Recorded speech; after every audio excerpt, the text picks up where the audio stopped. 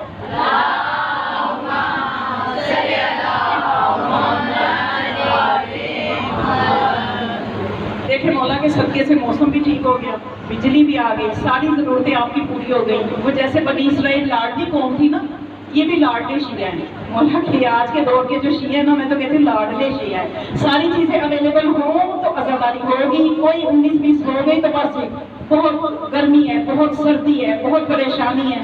بس وہی جو مولا علی علیہ السلام بھی اپنے خطبات میں لوحہ کرتے ہیں کہ اپنے مجاہدوں کو اکٹھا کر کے مولا پریشان ہوتے تھے اور کہا کرتے تھے کبھی تمہیں سردی لگتی ہے، کبھی تمہیں گرمی لگتی ہے، جب بھی جہاد پہ جانے کے لیے کہو تم آمادہ ہی نہیں ہوتے.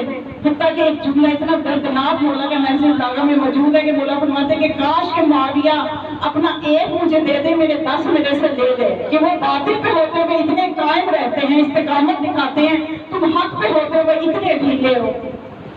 تو یہ چیزیں ہیں نا، یہ ہر دور میں رہی ہیں. لیکن آپ کوشش کریں کہ آپ لاڈلی شیعہ نہ بنیں، آپ توجہ سے مجلس سنیں. صلوات پڑھیں اپنی توجہ کے لیے.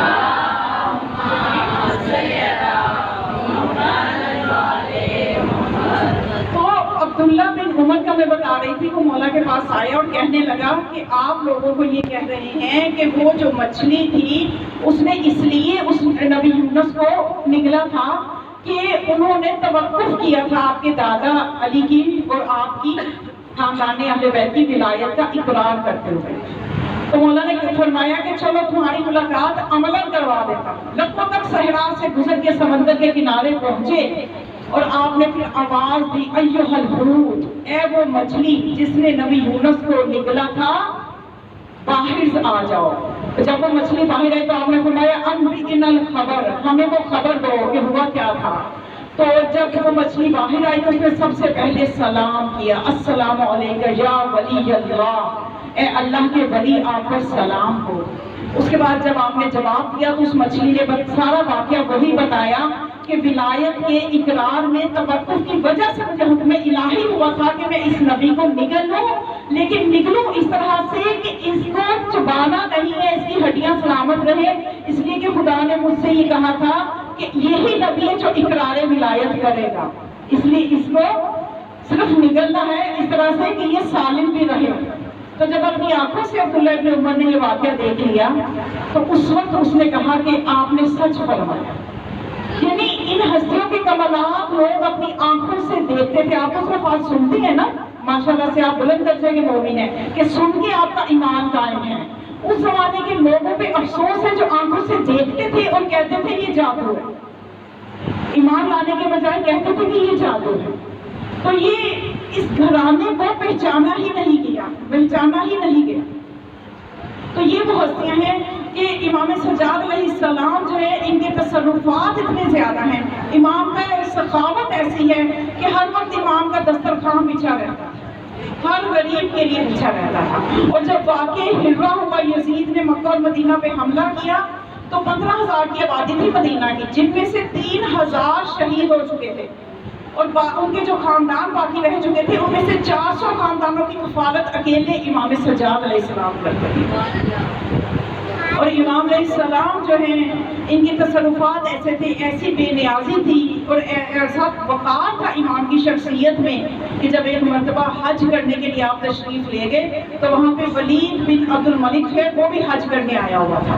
بیت اللہ کے سامنے اس نے کرسی لگوائی ہوئی تھی اور اس نے یہ حکم دیا ہوا تھا کہ جو بھی حاجی آئیں پہلے میرے پاس آئیں، کچھ انعام و اکرام لیں تاکہ لوگوں کو پتہ چلے کہ بادشاہ وقت آ کے بیٹھا ہوا ہے.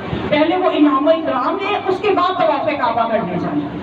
تو اسی طرح ہوتا رہا، لائنیں لگی ہوئی تھی. جتنے حاجی اطراف کے شہروں سے آئے تھے انہوں نے کہا اچھا بھائی حاکم وقت آیا ہوا ہے، پہلے اس کے پاس جاتے، اس کے آگے قدم بوسی کرتے، جھک کے سلام کرتے، انعام لیتے اور چلے جاتے. تو اتنے میں اس نے دیکھا ولید بن عبد الملک نے کہ امام سجاد علیہ السلام وارث کعبہ روح کعبہ اس انداز سے داخل ہوئے ہیں کہ لوگوں نے رستہ دینا شروع کر دیا، خود سے رستہ بننا شروع کر دیا، اور خود ولید بن عبد الملک کہتے ہیں یہ کون سی ہستی داخل ہوئی ہے کہ مجھے یوں لگ رہا ہے کہ یہ کعبہ کا طواف نہیں کر رہا، کعبہ اس کا طواف کر رہا ہے۔ اور جب امام علیہ السلام نے حجر اسود کا بوسہ لیا تو یہ دشمن گواہی دیتا ہے، یہ کہتے ہیں مجھے یوں لگ رہا ہے کہ یہ حجر اسود کو نہیں چھو رہا، حجر اسود ان کا بوسہ لے رہا ہے۔ جب اس نے یہ منظر دیکھا تو اس نے پوچھا کہ یہ کون ہے؟ ابھی جان تو گیا تھا یہ کون ہے، کہ یہ خصوصیات ہیں ہی آل محمد کی افراد کی، سمجھ تو گیا تھا، لیکن تجاہل عارفانہ اپنی جہالت کا جانتے بوجھتے اظہار کرتے ہوئے، اپنی جہالت کو چھپاتے ہوئے یہ اظہار کیا اور کہنے لگا یہ کون ہے کہ جو لگ رہا ہے کہ کعبہ اس کا طواف کر رہا ہے؟ تو فرزدق شاعر پاس ہی موجود تھا، اس نے کہا کہ یہ تو وہ ہیں کہ جن کے قدموں کی آہٹ کو کعبہ پہچانتا ہے، یہ وہ ہے کہ ہل و حرم جس کو جانتا ہے، یہ حسین کے بیٹے علی ہیں، علی بن حسین زین العابدین ہیں۔ تو اس نے پھر اپنے غلام کو بھجوایا کہ یہ میرے پاس کیوں نہیں آئے پہلے، انہوں نے سلام کیوں نہیں کیا؟ اس نے جب اپنے غلام کو بھیجا کہ میرے پاس بلا کے لایا جائے، تو امام علیہ السلام جب آئے تو اس نے کہا کہ میرے پاس لوگ آ رہے ہیں، لے کے جا رہے ہیں، آپ نے ضرورت محسوس نہیں کی میرے پاس آنے کی۔ تو امام علیہ السلام نے اپنی عبا اتاری، زمین کعبہ کے سامنے فرشی پہ اس کو بچھایا، اور امام علیہ السلام نے دستے دعا بلند فرمائے اور یہ فرمایا اللہم آرنی، اے خدا ان لوگوں کو دکھا دے مقام اولیاء کا، اپنے اولیاء کا مقام ان کو دکھا دے۔ تو اس کے بعد امام نے زمین سے کچھ کنکر اٹھائے اور اٹھا کے چادر پہ پھینکے، وہ ہیرے جواہرات میں بدل گئے، اور امام نے اس بنی امیہ کے حاکم کی طرف رخ کر کے فرمایا تمہارے خزانے کی مجھے کیا ضرورت ہے، یہ خواب جو ہے یہ میرے اشاروں پہ ہیرے جواہرات میں بدل رہی ہے۔ جب اس نے یہ منظر دیکھا تو وہ ہکا بکا رہ گیا اور وہ حیران رہ گیا کہ ان کا مقام عظمت کیا ہے، اس کی سمجھ میں نہ آیا کہ اب میں کیا جواب دوں۔ تو اتنے میں کہنے لگا کہ اچھا تو آپ مجھے یہ بتائیے کہ آپ نے مجھے سمجھا کیا ہے، کہ کیا آپ میرے پاس آ کیوں نہیں رہے تھے؟ میں نے کوئی آپ کے بابا کا قتل تو نہیں کیا کہ آپ میرے پاس نہیں آ رہے تھے؟ تو امام نے فرمایا کہ جس نے میرے بابا کو قتل کیا ہے وہ انجام کو پہنچ گیا ہے اور اپنے انجام کو پاتا رہے گا، اپنی سزا کو پاتا رہے گا، اور اگر کوئی بھی وقت کا یزید بننا چاہتا ہے تو مجھے وقت کا حسین پائے گا۔ یہ مقام منزلت ہے، یہ مقام عظمت ہے سید سجاد کی۔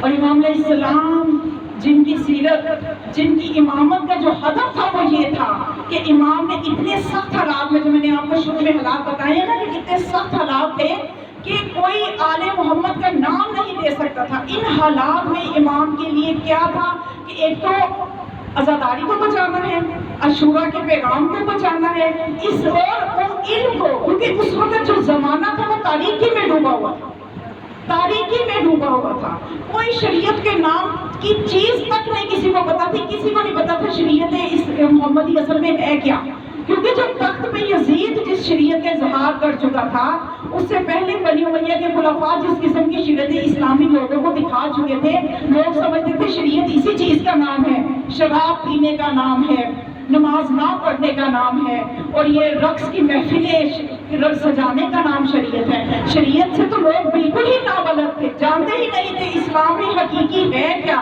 حقیقی اسلام ہے کیا۔ اس عالم میں امام سجاد نے اسلام کو کس طرح بچایا، حدیثوں پہ پابندی تھی، امام جو کہ امام نسائی جو کہ اتنا بڑا امام مانا جاتا ہے اس کو ہلاک کر دیا جاتا ہے، قتل کر دیا جاتا ہے حدیثوں کے بیان کرنے پہ۔ اب حدیثوں پہ پابندی لگانے کا کیا مطلب کہ ایک علم کا سمندر ہے جس کو روکا جا رہا ہے، قرآن کو سمجھا ہی حدیث سے جانا ہے اور اسی حدیث پہ پابندی لگ گئی، اس لیے قرآن سے اپنی مرضی کے مطلب نکال کے امت ٹکڑوں میں بٹ گئی۔ تو اب یہ اس علم کے اب اس وہ جو اپنے جد کی حدیثوں کو امام کیسے لوگوں تک پہنچائے، کیسے پہنچائیں؟ امام نے طریقہ کیا اختیار کیا؟ امام نے بے شمار کنیزیں اور غلام خریدے، اور وہ اپنی خدمت کے لیے نہیں، کیونکہ تاریخ اٹھا کے دیکھیے، سیرت سید سجاد میں ملتا ہے کہ امام اپنا بستر خود بچھاتے تھے، امام اپنے ہر کام خود کرتے تھے، تو پھر اتنے غلام اور اتنی کنیزیں کیوں خریدتے تھے؟ خود کنیزیں کہتی ہیں، تاریخ میں لکھے وہ کہتی ہیں کہ ہم نے امام سجاد کا کبھی آج تک نہ رات کو بستر بچھایا نہ دن کو کھانا بنایا، کیونکہ امام رات عبادت بھی پسند کرتے تھے، دن کو روزہ رکھتے تھے۔ پھر کیا مقصد تھا کہ آپ نے سب اماموں سے زیادہ غلام خریدے کنیزیں؟ اس لیے خریدی کہ آپ کو کنیزوں کو اور ان غلاموں کو حدیثیں حفظ کرواتے تھے۔ ذرا حکمت سمجھیے کہ کس طرح اپنی امامت کا کام کیا۔ ہر وقت ایسی مجلسیں نہیں ہوتی ہیں کہ آپ بس نعرے لگائیں، بیدار ہونے کا مطلب یہ ہوتا ہے کہ اس تاریخ کو سمجھیے۔ اب وہ کنیزیں اور وہ غلام جو تھے ان کو پوری دنیا میں پھر جب وہ حفظ کر لیتے تھے حدیثوں کو، انہیں آزاد کر دیتے تھے، آزاد کر کے وہ مختلف دنیا کے کونوں میں گوشوں میں جا کے مبلغ کی حیثیت اختیار کر لیتے تھے، وہ مبلغ کی حیثیت اختیار کر لیتے تھے اور ان حدیثوں کو لوگوں تک پہنچاتے تھے۔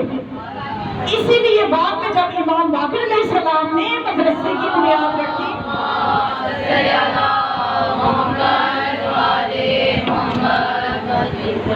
بڑے دیگر صلوات،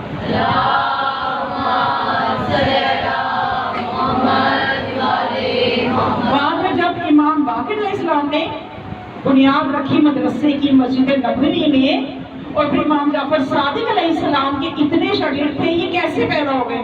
جبکہ تاریخی تھی، کوئی علم نہیں جانتا تھا، وہ اس لیے پیدا ہو گئے کہ یہ جو غلام اور کنیزیں تھیں انہوں نے جگہ جگہ جا کے حدیثیں لوگوں کو بتائیں، آل محمد کا مقام بتایا کہ آل محمد کون ہے، اور انہیں حدیث ثقلین یاد کروائی۔ لوگوں کو سمجھ میں آیا کہ ہم تو حقیقی اسلام کے وارثوں کو بھولے ہوئے ہیں، اس لیے وہ شاگردوں کی تعداد ابھرتی نہیں اور ایک اتنا شاندار مدرسہ بن گیا۔ تو امام نے اس حکمت عملی سے اپنے جد رسول اللہ کی حدیثوں کو بچایا۔ اس کے بعد آپ نے ولایت کا نور جو لوگوں کے دلوں سے ختم ہو چکا تھا، وہ نور پیدا کیا لوگوں کے دلوں میں۔ کس طرح سے؟ دعاؤں کے ذریعے سے۔ آپ نے اب حکومت نے امام سجاد علیہ السلام ہماری طرح مجلس نہیں کروا سکتے تھے کہ باقاعدہ ایک عالم ہوتا، ایک ذاکر ہوتا، ایک عالم ہوتا، پھر بعد میں ماتم ہوتا، کیونکہ حکومت کی طرف سے انتہائی سختی ہے۔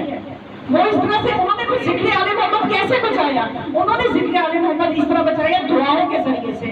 دعاؤں کے اندر پیغامات رکھے کہ محمد والے محمد کو پہچانو۔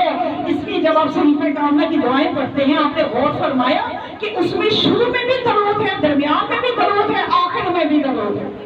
آل محمد کا مقام لوگوں کو بتایا، اور اس کے بعد امام اسلام نے اب یہ جو اپنے بابا کی قربانیاں تھیں، جو کربلا تھی، اس کو زندہ رکھنا تھا۔ اس کو کیسے زندہ رکھا؟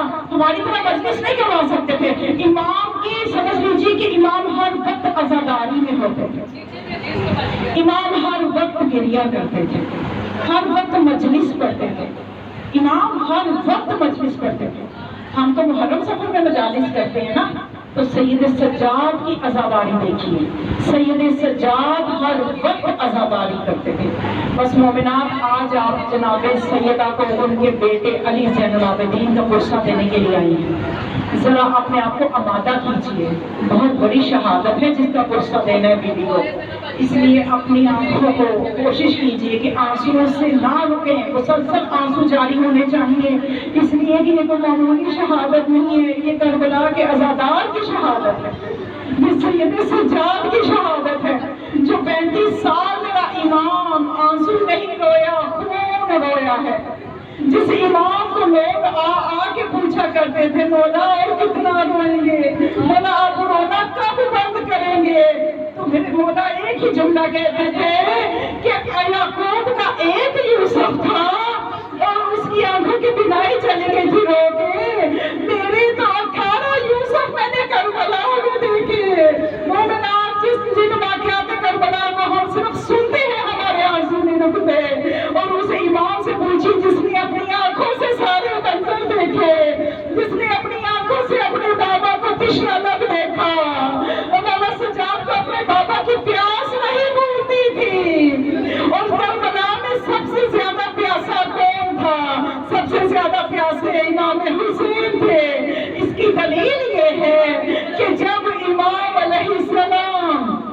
کربلا میں جب امام شہید ہو چکے، امام کا زلجنا اپنے آقا کے خون سے اپنے منہ کو رنگین کر کے جب خیمے کی طرف آیا تو مکتب کی کتابوں میں لکھا کہ وہ زلجنا نہ جناب زینب کے خیمے کی طرف گیا، نہ جناب ام لیلہ کے خیمے کی طرف گیا، وہ بیٹی کے خیمے کی طرف گیا، وہ سکینہ کے خیمے کی طرف گیا، اس 4 سالہ معصومہ کے خیمے کی طرف گیا۔ جب بابا کے گھوڑے کی آواز ہنہناتے کی سنی، وہ 4 سالہ بچی جو مولا حسین کے سینے پہ سوتی تھی وہ دوڑتی ہوئی باہر آئی اور آ کے زلجنا کے پاس آ کے بہت ہی پروکار انداز سے یہ حسین کی تربیت دیکھی، اس بچی 4 سالہ بچی کا کیا سن ہوتا ہے، 4 سال میں بچی کتنی کمزور اور کتنی ناتواں ہوتے ہیں بچے 4 سال کی عمر میں۔ یہ 4 سال کی بچیاں آپ کے گھروں میں بھی ہوں گی، کتنی نادان ہوتی ہے، لیکن حسین کی تربیت دیکھیے۔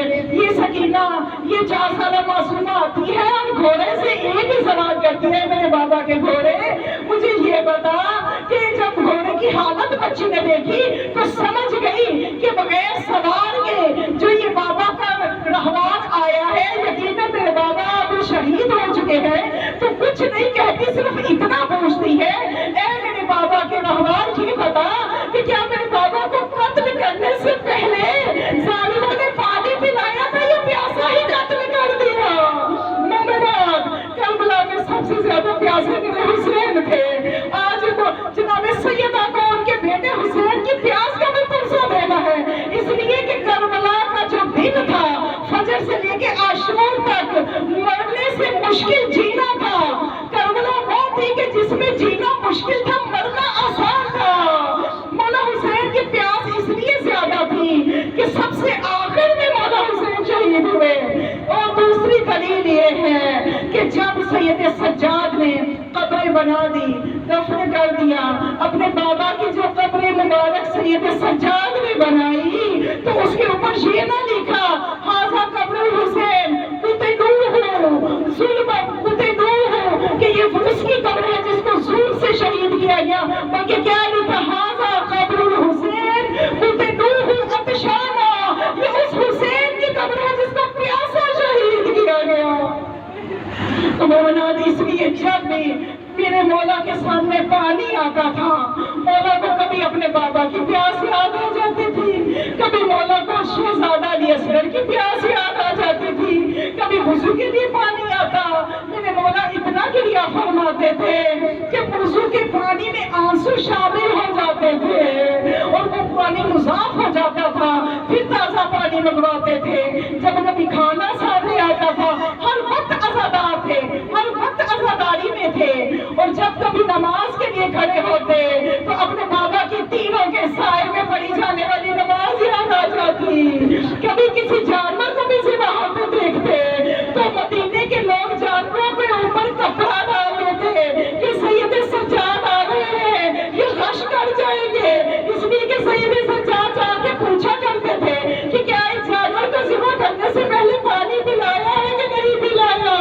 میرے مولا سجاد کو جوانی میں بوڑھا کرنے والی جو چیزیں ہیں، ایک اپنی معصوم بہن کا جنازہ، اپنی معصوم بہن کی میت کو اٹھانا اور قید میں اس طرح سے جناب معصومہ جو 4 سالہ بچی کا اس طرح سے دنیا سے رخصت ہونا کہ جب غسالہ نے باہر آ کے سید سجاد سے پوچھا، اے اسیر مجھے یہ بتا یہ جس بچی کو میں نے سے غسل دلوایا ہے اس بچی کو کیا بیماری تھی؟ تو مولا نے رو کے فرمایا میری بہن کو کوئی بیماری نہیں تھی، اس کے بدن پہ جو سیاہ نشانات ہیں یہ ظلم نے، ظالم نے جو تازیانے مارے ہیں یہ اس کے نشانات ہیں، جو چہرے پہ نشانات ہیں یہ تماچوں کے نشانات ہیں۔ مومنات، بہت سخت منزل تھی کہ سید سجاد کو جوانی میں بوڑھا کر دیا، جب شرابی کے دربار میں زینب کا نام لیا گیا۔ میرے مولا نے اس وقت جب بیٹیوں کی یہ حالت دیکھی کہ ہجوم کی وجہ سے کبھی گلی کی ایک دیوار کو ٹکرا جاتی ہے، کبھی ہجوم ادھر سے آتا ہے تو دوسری طرف ٹکرا جاتی ہے، تو میرے مولا نے ایک جملہ مکتب کی کتابوں میں لکھا ہے، مولا نے فرمایا کاش کہ سید سجاد کو زندگی نہ ملتی